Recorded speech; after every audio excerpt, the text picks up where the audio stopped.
Well, hello everybody. We got to get a little open like everybody else has, but here we are.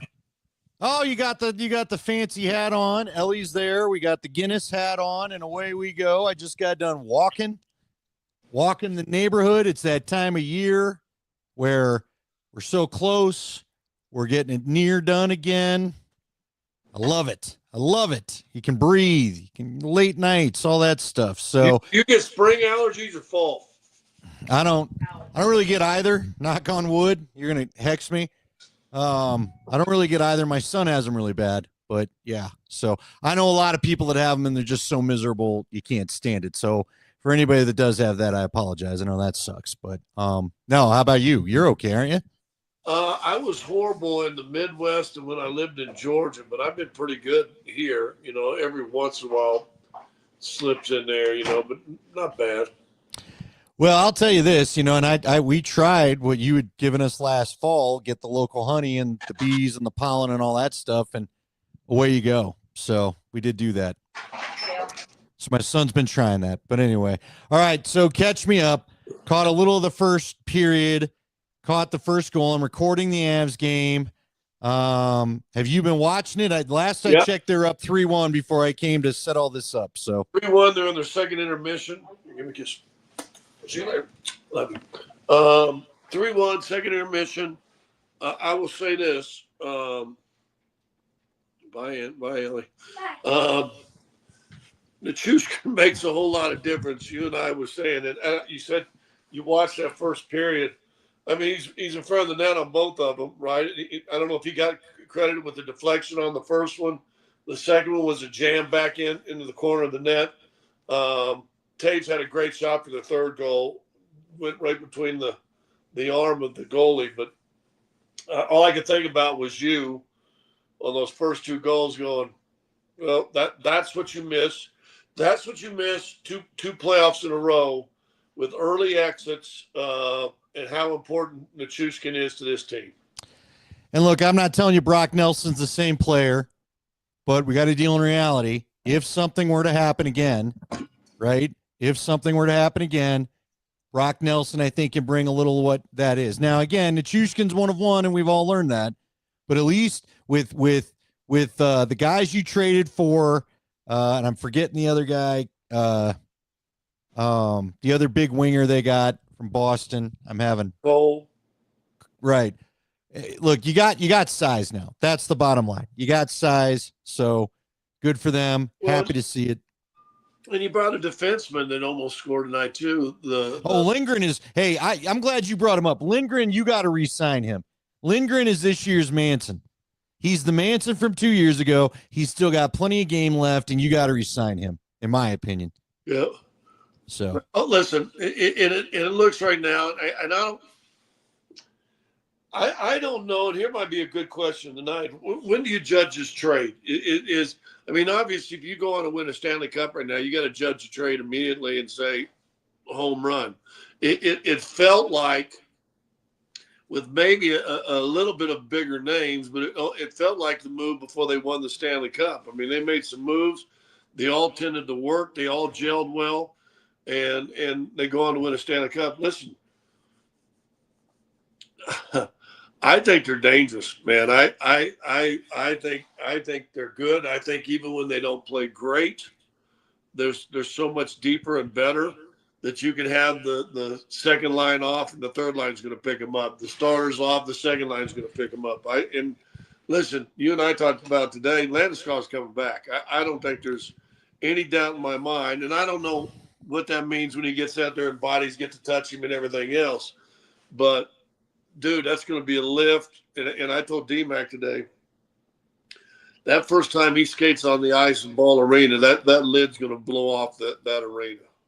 I'll tell you what, if Landeskog and you and I do think he's coming back. I agree with you. Even Mark Mosier was saying this morning, let's just all be a little chill, not skating and doing the things he's doing in practice, is not getting rammed into the boards and the knees surviving contact and things of that. But you and I know that. So let's all just make sure we keep that caveat in mind. That said, if Landeskog's presence can lift them emotionally over the Dallas Stars in the first round, which it seems like they're all but a lock to face, then You know what? It's a successful comeback because, I don't remember. I know they've beaten the Stars because I looked it up last year. I don't remember them beating the Stars a lot in the playoffs. So they need to take care of business against these guys. This has been their nemesis the last couple of years. So you got to get it handled. But again, I say last year, is that series any different with Nichushkin? Well, it was. They won the first game handily with him, and then he was out again. And then you're down. And then or maybe he's out before the home game. I'm trying to, it's hard because I don't really want to keep talking about it, but it's impossible not to acknowledge that exists. That's out there. We don't know. He's got to get through it. Is it a coincidence that the two times that it's happened really bad were the two times? Now, look, this year, he's not been back in the program at all this year. Okay. So when he's been out, it's because he's been hurt. So I'm going to put faith in the guy because of that. Because I don't know what happens if it happens a third time. Let's just put it that way. So I don't want to think about it. But look, you talked about judging the trade.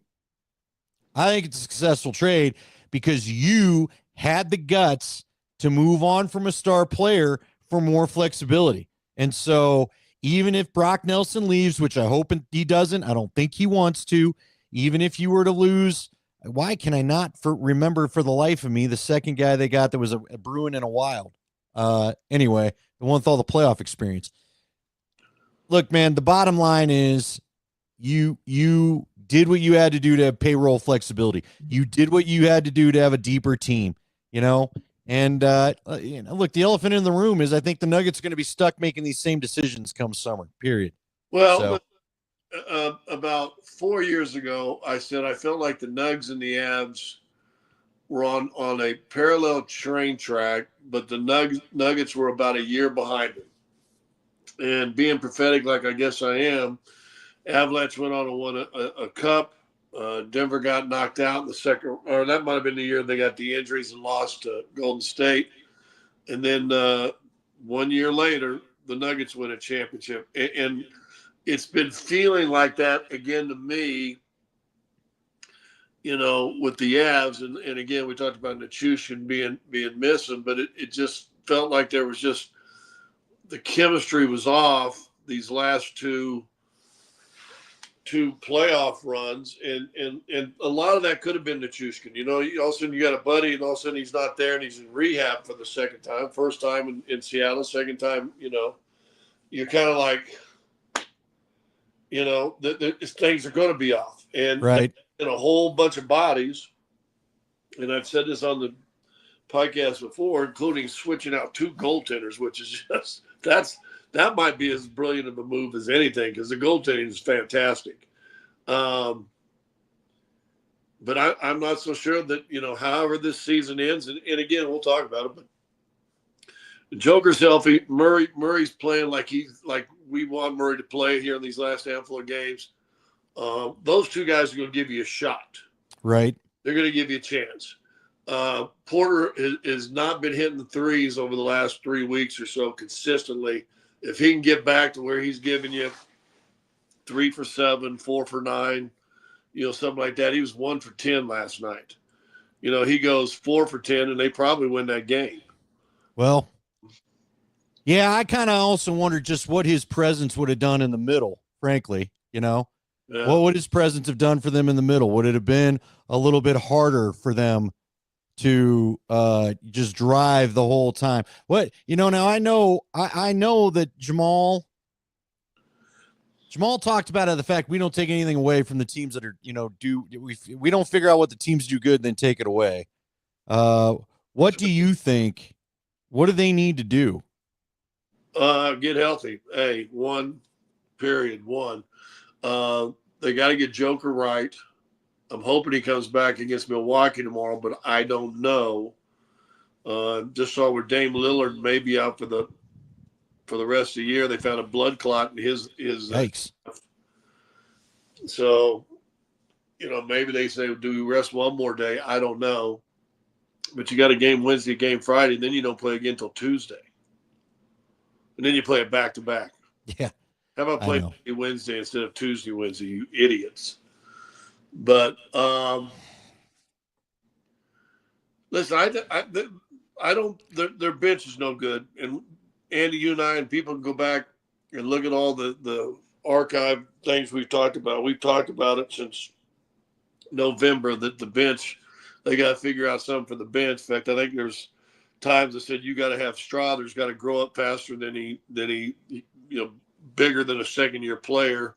And well, what happened now? Strother's been out again for another month like he was last year.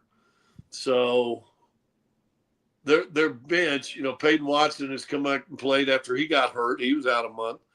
He comes back, and now he's got out of that brace. And if you notice the last couple of games out of that brace, he sure has been a lot more active. That's a good, if he can continue to finish around the rim and make some shots when he's wide open, if he can keep giving you some numbers, that's great. Defensively, he's been outstanding for you. But if they aren't able to pull it out, like I said, Joker playing at his A game and Murray playing at his A game, they can play with anybody in the league, period. Yeah. And now can Gordon come along for a ride? And I think he's a big key. Can Michael come along for a ride? He's a key too. And if you get both those guys, Murray and Joker, then you're going to win series. Well, is there a defensive answer? Is this defense good enough though for you? And look, I know we're not talking about defense. I know you've talked about how it's a scoring league. I'm not trying to go full Bill Hanzlick on you on a post-game show. But do you think you got to have some defense, right? You got to have a little defense in the playoffs unless you're just shooting lights out. And this team doesn't seem to consistently shoot lights out. Can they get enough? Is there a guy they can even bring off the bench to help play defense if they need to? Or is that what's your biggest concern come playoff time? How about I put it that way? I'll give you the biggest concern. I was talking to somebody today about this, or yesterday. When you won the NBA championship, you had four defensive dogs. Yeah. And when I say dogs, I mean guys that ain't afraid to get after it, right? You had Gordon in the starting unit, who wasn't hurt. He's been battling that calf. He's missed 31 games this year. But he was a dog defensively for you. KCP was a dog for you. Brown off the bench was a dog for you. And Christian Brown, even as a rookie, was a dog for you. Now you got Christian Brown. And a hurt Gordon. I don't think Gordon's been up to defensively as good as he was at one time either. So really, it's easy to go play defense. Michael Porter's not going to stay in front of anybody. That's not his skill set, and I'm not sure he has the capability with his back to laterally get places very fast. Murray has shown an ability the last couple of games, so that means has he had the want to all season? Because lately he seems like he wants to. Christian's going to be fine. Joker's great on screens, but once you get downhill at the rim, Joker's not going to, he's not a rim protector. So that's where you lose that a little bit. And Peyton Watson might be your next guy that you can count on maybe being a little dog defensively. But now you're really down to two, where at one time you had four when you won a championship. No, I know, Scotty. Trust me, it makes me nervous that they're not going to have what they need to when it's time. But again, I don't know, man. But see, I say that where I don't want to be too down about things is, when you keep telling me you're confident in this team, which maybe I should ask you still feel as okay as you did? Yeah, I actually. You still feel the same? The last two games made me feel a little better because Murray's back. Okay. Yeah. Murray, okay. If Murray is playing the right way on both ends of the court, we know Joker. We have confidence Joker's going to be Joker. So yeah, you're going to have a chance to win every game. Just with those two guys, you're going to have a chance. And now if you can get Gordon to come along for a ride, Michael Porter to come for a ride, and one of those two guys being above average. Porter's averaging 18 plus on the year, was averaging 19. But when he's living around 14, 15, 12, 11, 16, that's not good enough for them to win series. They can win a game, but to win series, you're going to have more. You're going to probably have to need more than Joker and Murray. But yeah, I think they're good. Listen, they manhandled Oklahoma City. That's your top. Yeah. That right there is your top. And then I'm gonna tell you what, that road trip, you end up beating Houston on that road trip. And in fact, I'm not even so sure the two games you won against Golden State and Houston weren't the two toughest games, and you won those two without Joker. No, you're right. So there is opportunity, but you know what? They got 45 wins, and you want them at 50 right now, and they're just not there this year. They're not there. Now they may have failed also, and no one's talked about this, the psychology of this. They played. You know, they grinded all the way out to the end of the game, end of the season. They had that one slip up in San Antonio that cost them the one seed, but they grinded all after the All-Star break. And then what does everybody say by the time you got to the second round? Man, they were tired. They were exhausted. They didn't have anything. I almost feel like a team a little bit. No one, I don't know if anybody's ever asked anybody. I haven't. But I'm almost thinking that maybe they mentally said, dude, we got to make sure we got something left. And by doing that, you've kind of taken a handful of nights off you shouldn't have. No, you're probably right. But, look, the whole league, I got to say this, the whole league appears sick of the season, right? Because you've just had too many whack results. The Lakers, after looking like the Lakers were going to be so good, now the Lakers have lost 3 games by double-digit points. They don't quite look the same, right? Minnesota's lost some games. Denver's the only team Minnesota can beat. Denver is the only team it feels like Minnesota can consistently beat. So, and Minnesota's on a 3-game losing streak or something like that right now too. Yeah, and Golden State's had their ups and downs, and it's like you saw that injury with Curry. Curry's going to be out for a while. Well, so they did. They went further with the pelvis thing. Is that the pelvis thing, or do you get a new one? Yeah, he landed back on it yesterday. Oh, I didn't see that part. He didn't even play in Miami tonight. By the way, Charlie Coyle, thanks to Stan. Look, we got a lot of guys. I don't know how you want to address this. It's been tough. But Porter Jr. can't shoot, can't guard. Murray and Gordon both are effective without Jokic. Michael Porter Jr. shoots from 23% from 3 without Jokic. He's shooting 30% with Jokic. A lot of people, and we've got so that was from Don't Tell Santa. Here's Chill, the fanboy. He also said we should have traded MPJ. Look, man. They'll have plenty of time, and we'll have plenty of discussion time when the season ends. And if it doesn't end like we all want it to end, then that's going to be a fair discussion, and that will be discussed. But until then, I did see it one time on Porter, and one time on catch and shoots, we're shooting 43%, but on those one steps where he likes to step back or do all that, he was down to like 30-some%. So he's got to make sure he's ready to catch. When he catches the ball, he's ready to fire, and I'm not sure that he is all the time ready, and that's on Michael. I mean, those things Michael got to do better. Listen, Michael's one of the best shooters that's ever played for Denver, and I'm not afraid to say it. But he has not shot the ball well here in the last 3 weeks. Yeah, well, 3 weeks. It's funny. It feels longer, but I know you're probably right. It is 3 weeks. But at least 3. If you take away his 1 for 10 last night, and he goes like 6 for 9 on everything else. It was pretty good. But he was just 1 of 10 shooting threes. But see, the problem is, and I'll speak for fans on this. I'll go fanboy on this. I won't try to play analyst. The frustration is you signed him to that contract to make threes, and he just hasn't done it. It feels to me like he hasn't done it the way. Now, Nate will say the stats tell you he's done it about as, to the same rate that he has in the past. I'll just say, boy, it doesn't feel that way. Maybe he has the same percentage of threes. He's hitting the same, percent of threes that he's hit in the past, but it does not feel that way this year. Certainly doesn't feel like when you need him, he hits them at times. And that's tough, And this year you played more games without Joker, more games without Murray, and more games without Gordon than you did all of last year. Well, that's fair.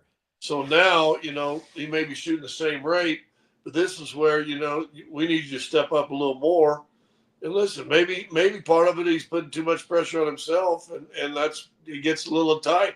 I do know this: when he misses a shot, he thinks about it way more than most great shooters think about. Okay, but do you feel like I feel like the only time he's been out of his head, and again, guys, I'm going on feel. I'm sure the numbers will say some other stuff, but just going on feel, Scotty, it feels to me like he's not been out of his head shooting, at least from 3-point land, since last playoffs, other than the 3 or 4 game stretch right before he hurt his hamstring.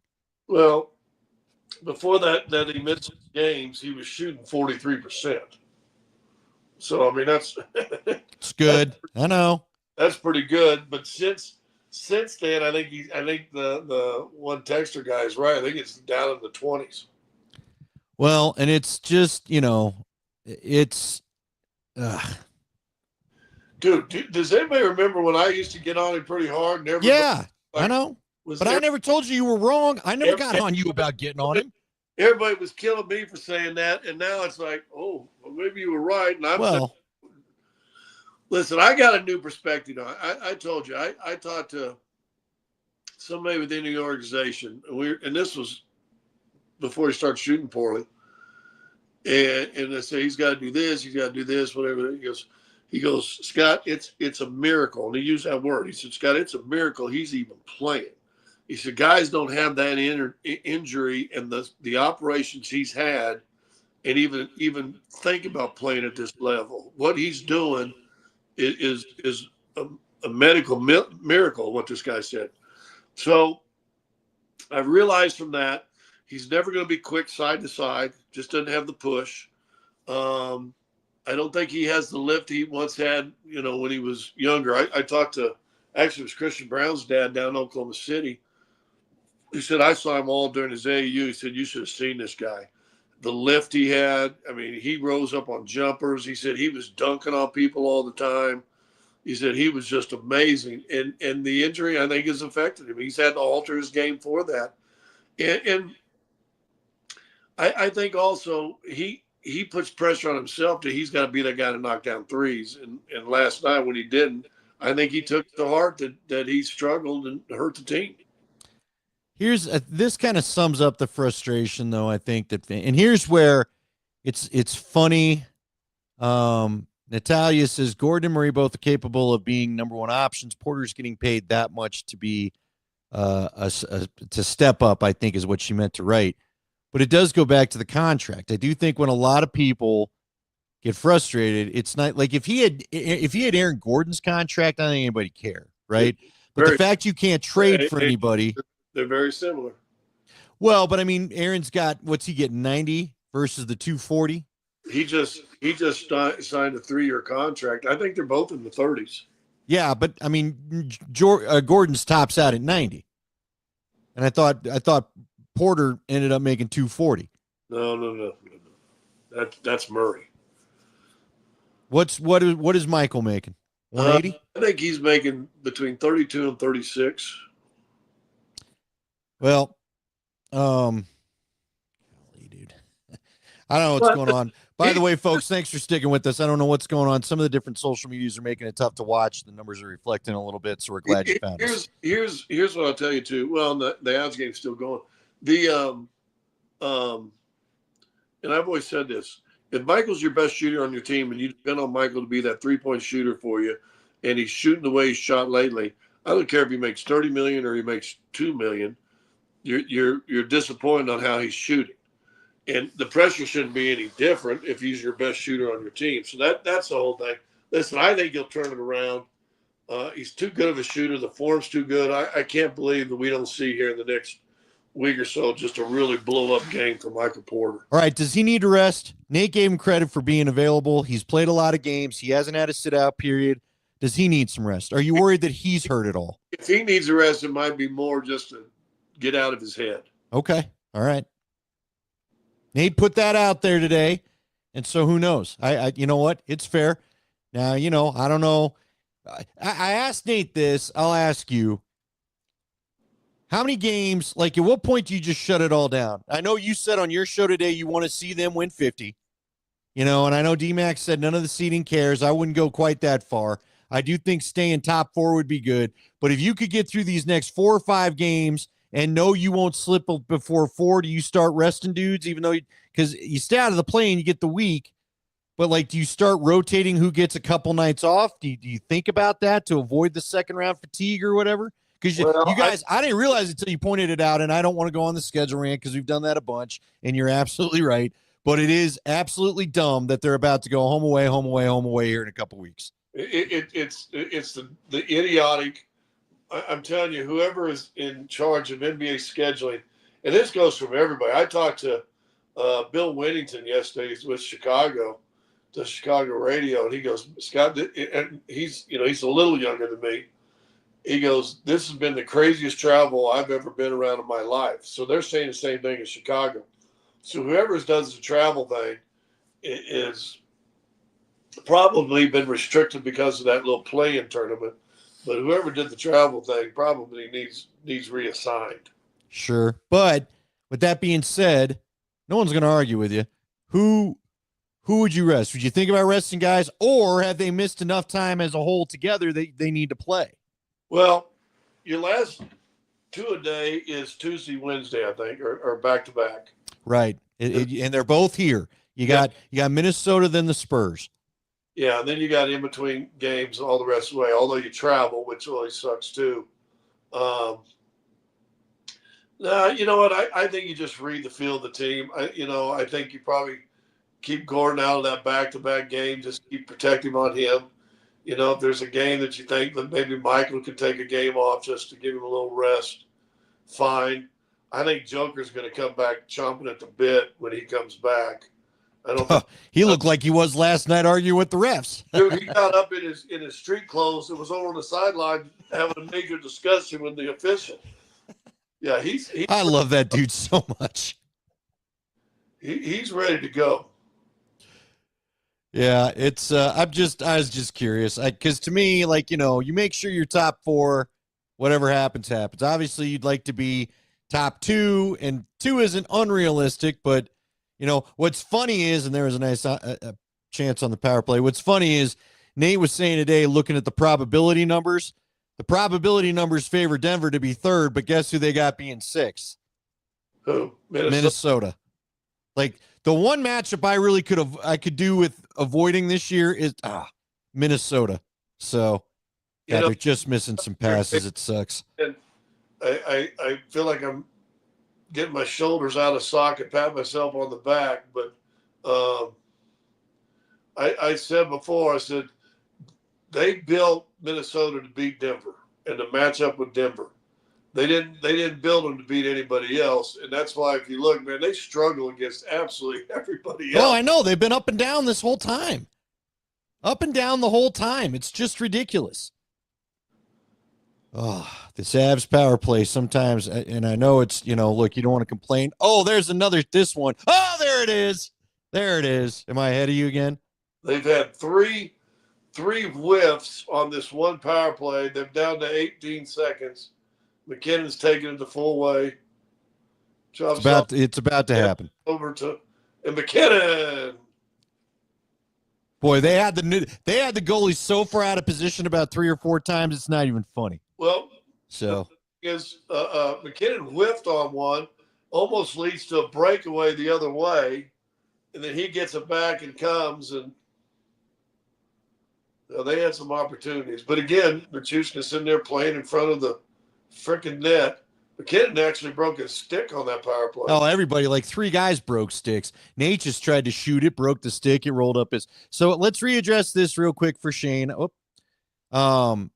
Shane says, why isn't MPJ posting up in the corner more? He's a better shooter when he is a straight on. He's not very good when he sidesteps, get the shot. It's funny, Shane. Scott already addressed that. Scott said the numbers. Said the numbers favor that when he just catches and shoots, right, Scotty? That's the way to go. 40-some%, and one step dribble move, he was down like low 30s. So yeah, so Shane, you're not imagining, but Shane goes, why am I ahead of you? Shane, I'm not streaming. I'm old school, baby. I got DirecTV. Remember when DirecTV used to take the longest? Remember when DirecTV, because it had to go up to the satellite and come back down, and cable was so much quicker, and now it feels like not a lot of people got cable anymore? Are we ever going to, what I miss? You and I have kind of talked about this, but I would listen to, now this is Moj and Riker, so I like listening to them too, but I love listening to Connor. And I really wish there was a much easier way, because again, you know how I got to know you the best? Now I got to know Dave better this way. I liked your career, and you were our white guy, beat everybody up, dude, on the Nuggets for a while. So you were a cult hero here in Denver at the end of your run. But then I listened to you on the broadcast, right? I used to listen to Dave and to Larry and to, I listened to Jerry Schimmel when the Nuggets are in the playoffs that year. When you beat Seattle, because I didn't have cable as a kid. I really wish there was just a real easy way to sync the damn radio up with whatever it is you've got. I know they've got these apps and stuff, but I just wish I could have because I can get radio down here now. I got an old school tuner. I wish I could delay that to meet up with the radio, to meet up with the broadcast. Dude, McKinnon broke 2 sticks on that shift. You know what I used to say that used to tickle cause of Jerry? I said, turn up your TV and watch your radio. That is pretty. Did you have a dude you used to listen to? Were you a radio listener growing up, or did you play too much to not get into it? My big radio was, God, was it? It was the Kansas City Royals. I was going to say, it's got to be baseball, isn't it? Fred White and Denny Matthews. Fred White, Denny Matthews here live from they were the original Wade Hagen. I think Wade Hagen, because he worked in Kansas City, didn't he? He probably imitated Fred. But yeah, that was my guys, the Kansas City Royals. Man, we'd have the Royals baseball game on almost every single night in the summertime. Oh, listen to Shane. Nothing better than turning down Todd Christensen and turning up Zimmer and Logan. Man, Todd Christensen, we hated him. Now, you know what sucks kind of? He was a gentleman. He would come on because he was still doing a tail end when I started with you guys. And he would come on, and he was very pleasant and was always cool. But, man, that guy sucked as a commentator. I hated him as a commentator. You hate him doing Bronco games. Yeah, because he couldn't get the Raider out of him, man. Come on. By the way, I was getting we're doing a Mammoth Prime. We're doing Mammoth After Hours, our Mammoth podcast tomorrow. TJ Camizio, if there's any Mammoth fans, our new acquisition is going to join us. But, dude, I had to watch the Mammoth and the Ottawa Black Bears this past weekend, and it was Todd Christensen times 5. I almost wanted to tweet at him, you guys, because I know, right? I know because I do the broadcast, and I get the damn text from the ESPN people. Hey, this is not a home broadcast. I want to go, hey, you guys aware? You aware this is in Denver? You making me mad. Anyway. Well, yeah, dude, I don't know. Hagen, we got to tell some Hagen stories. One day we just need to go old radio stories, but I told you there'd be times, especially after a bad loss in June, where Hagen would be like, Andy, you better pay attention because we're moving. So, I loved Wayne, and no knocking the guys doing it now, but Wayne, silky smooth. It's a beautiful day for baseball in Colorado. Wayne, you know what I love most about Wayne, and I could never do this, Wayne had such a talent to tell you a story in the middle of nothing happening without you lose, like in the middle of an at-bat. So I was talking to Sparky Anderson one time, and Sparky said, these damn pricks in their damn chew, it's all over my office. That's a 1-1 count there. It's a little bit outside. So Sparky got upset one day because he sat down, a big chew stain. It looked like he crapped his pants when he got up. And he would just tell you a story while he weaved in the count or where, you know what I mean? And he had such a talent for it. And that's, again, I like the Rockies guys, I do. But I've always kind of wished they'd put a player in there on the radio side. You know why I love the stories of George Frazier. I used to love to hear George Frazier tell a story. You know what? Jeff Houston's good too, but they he doesn't do enough games anymore. But we've had Jeff Houston. You probably have too as a radio guest. Have him tell you some Nolan Ryan stories. He was a starting shortstop for like Ryan's 7th and 8th no hitter. Dude, just some of the greatest. I remember Goose one time. It's probably too long a story to tell on this podcast, but Goose Gossage told me some funny stuff. There was one time where I guess I'll try to make it as quick as I can. And it was, you probably remember, he was pitching for the Padres against the Tigers when Kirk Gibson played for the Tigers, right? Oh. And so he was going to face him this one game. And I guess before the game, the catcher, and I don't remember who the catcher was. The catcher asked Goose, he's like, how's your record against these guys? And Gibson in particular, he goes, I've owned Gibson. I own him. So, of course, they get out of the game. Goose hits a rough pass, and this is a World Series, hits a rough patch against the Tigers, and out comes the manager. And I can't remember who the manager is, but the manager comes out here, and Goose says he's staring daggers at him. He's like, I'm not coming out of this game. I own this guy. All right, champ. Gives him a smack on the ass, gives him, doesn't take the ball, runs back there. He said his manager's first step, he said his foot hadn't even hit the first step of the dugout when the ball left the park. Gibson cranked his home run off of him. And so Goose comes out. He's sitting in the locker afterwards. He said he's just fuming in his locker. He's so mad. He can't believe he gave up that home run. And he's looking around, and he sees his catcher. I can't believe I don't have a hat down here. Every time I have a hat down here. So the catcher's got his hat pulled over his face, right? And he says, he must have felt me staring at him because all Goose wanted him to do was look at him. He said he must have felt me staring at him because all of a sudden he sees the hat kind of shaking, and he can tell the guy's laughing underneath it. And Goose he's like, "You SOB, you got me talking about it. You cursed me. So, again, or Jason Hirsch, our buddy, got to do a Rockies game a couple years ago. I was listening to him and Mark Johnson. He was talking about everybody having to switch pants, about Todd Helt wearing Brad Hopp's pants in an at bat. I remember I was at I think it was the Rockies fantasy camp, and I was a Royals fan. And so Clint Hurdle, before he became manager, kind of ran all the camp, and I got to know Clint a little bit, and we'd hang out in the evenings. And so I'd ask him stories. George Brett's my all-time idols. I said, what it was like. He said, let me give you two quick stories. This is Clint Hurdle telling a story of being a rookie. He's a rookie up there. He was on Sports Illustrated. He's the next best thing coming in. And he goes, I'm standing on the dugout steps for the national anthem. Anthem's playing. Brett's sitting there going like this, and the song is in. He goes, I hate that song, Rook. He goes, I never play well whenever I hear that song. And he run out, and Clint's in his mind because he's fired up, ready to go. He goes, oh my God, this is a big game. He starts running out to left field, and he goes, wait a minute, they play that for every game. he's a 333 career hitter. Yeah. He said the second one out there, the same thing, they're on the steps about ready to run out. And Clint goes, okay, or George Brett goes, okay, Rook, let's go get him. Let's get 5 hits. I'll get 4, you get 1. I love George Brett too. Did I ever tell you I won $5 off my aunt that lives in St. Louis when the Royals in '85, Royals and Cards played in the World Series, and I won $5 because the Royals won because I like George Brett. It was going against family history. My grandpa took me. My first baseball game ever was at Busch Stadium, a Cardinal game, and I liked Willie McGee and Ozzie Smith, and I liked Andy Van Slyke only because he was Andy. But the Gift World Series, right, on the safe call at first base. Is that what it is? Yeah, there was some controversial thing that extended it for the Royals, right?